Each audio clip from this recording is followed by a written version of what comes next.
Sagot ko, tingnan nyo ito, kung ang puwet sa kanilang dalawa ni Eli Soriano ay ginawang di-physical o ginawang spirito. Pero mali sila kasi di pwedeng maging di-physical o di pwedeng maging bahagi ng spirito ang puwet, kasi karugtong ng intestine ito na internal organ. Ang spirito wala namang internal organ na tinukoy sa Bible, bakit sa mata? Di nila matanggap na pwedeng hindi physical. Ibig sabihin kaya nila, ang sinasabing mga mata ng Diyos at angel ay physical. Kung maraming nasa lupa ng mga angel, bakit walang mga mata lang na nakikitang gumagala? Wala na ang mga ito sa mga katinoan ng pag-iisip. Sinabi ni Jesus ang Diyos ay spirito, kaya paano nasabi nito na ang mata ng Diyos ay physical? Dahil sabi niya ang mata raw di pwedeng di physical. Ang issue ay patungkol sa mga bahagi ng spirito na Diyos. Sagot ko, isip-isip ng maigi. Alam niyo ni Eli Soriano na walang Yahweh sa Bible, kundi YHWH. Pero bakit kinilala ng halos lahat ng bansa ang pangalang Yahweh? Alam mo walang salitang rapture sa Bible. Bakit tinanggap ng halos lahat ang salitang rapture? Alam niyong walang salitang enas o puwet sa Bible. Kayo lang ang naniniwalang may puwet ang Diyos o may puwet na nakasulat sa Bible. Spirito raw ba ang puwet? Ano raw ang pinagkaibahan ng puwet at matris ng Diyos sa spirito? Kung walang pinagkaiba, bakit yung puwet na wala naman sa Bible ay sabi nila nasa Bible pero ang simbahan wala raw sa Bible? Kung sabi niya walang pinagkaiba, di ibig sabihin nasa Bible ang salitang simbahan. Ang totoong salitang simbahan tulad ng rosaryo ay nasa Bible. Ibang term nga lang ginamit sa Bible kasi bawat bansa ay may kanya-kanyang lengguwahe o translation. Sagot ko, kita nyo ang taong ito, may mga tao talagang tulad nila ni Eli Soriano. Nakakatakot kung may isa pang tulad ni Eli Soriano o tulad niya ang pumalit kay Eli Soriano. Mabuti na lang di tulad masyado ni Eli Soriano si Daniel Rason. Tingnan nyo ang mga pinagdadaldal niya. Na tila ba mga matinding katalinuhan ng mga sinabi niya para magbigkas siya ng mga panlait at mapangnakit na mga salita.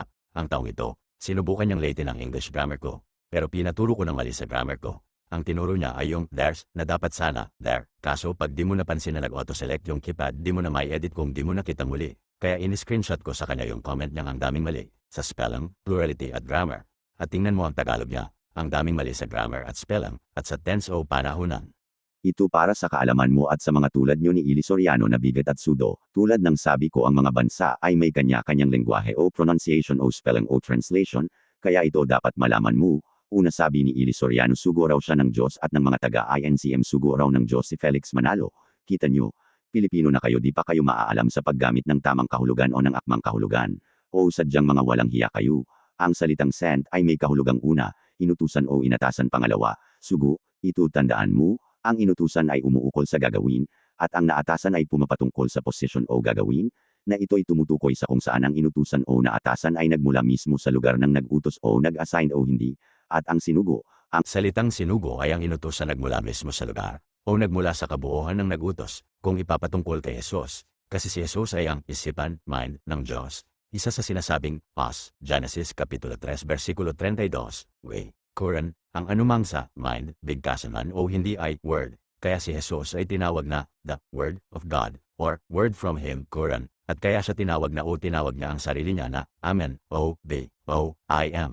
I am who I am, Alpha and Omega. Omega also means as life and last. Ibig sabihin kung di sa kanya ay ang lahat ay tatapos, kaya nga ang sabi ni Jesus, nagmula siya sa Ama, Creator, kasi ang kahulugan ng Ama, sa salitang, the Father and me are one, ay Creator. Kaya di niya sinabing, ang Ama ko at ako ay iisa, at dahil ang nagbigkas nito, ay ang mind ng Diyos. Kaya nga sabi ni Jesus, ang ginagawa o sinasabi ng Ana ay siyang ginagawa ko rin. At ang ginagawa ng anak o sinasabi ay siyang ginagawa ng Ama, ibig sabihin simultaneously.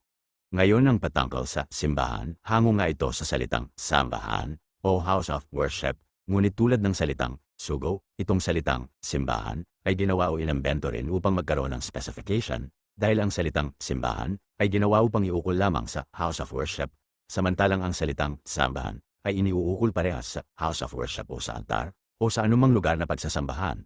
Tulad ng sabi ko, ang lahat ng salita ay inambento, ako si Juan ng katotohanan. Kung mayroon man, pag-aalinlangan o mali siya o kasinungalingan o walang basehan o pagpapaimbabaw sa mga hayag ko, nawa parusahan ako ng Diyos ng napakatindi at magpakailanman.